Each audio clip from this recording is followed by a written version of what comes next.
जिस तन लागे सो तन जाने, और न जाने लोग।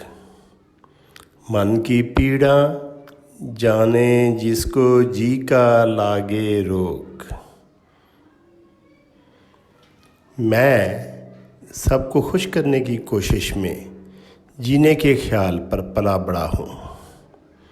मुझे अब हाँ इस बात की परवाह नहीं है कि कोई मेरे बारे में क्या कहता है। शुजाबादी का वो शेर है। अभी तो मैं थकन उतार ही रहा था उम्र की, कहाँ गुजरी ज़िंदगी सवाल कर दिया। अभी तो मैं थकन उतार ही रहा था उम्र की।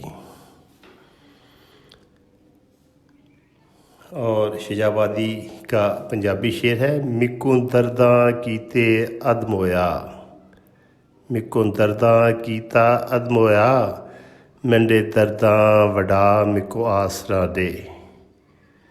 सबसे करीबी लोगों के सख्त अल्फाज शदीद तकलीफ़ का बायस होते हैं, और जिन्हें हौसला देना होता है और जिनका हौसला हो, उनकी तरफ से हौसला शिकनी और लापरवाही हौसला तोड़ देती है। रफ्ता रफ्ता थम गया मानूस आवाज़ों का शोर, दिल में यादें फ़ोन में नंबर रह गए।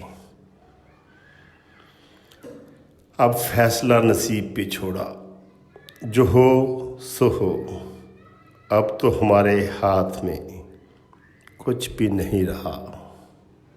जिस तन लागे सो तन जाने, और न जाने लोग। मन की पीड़ा जाने जिसको जी का लागे रोग।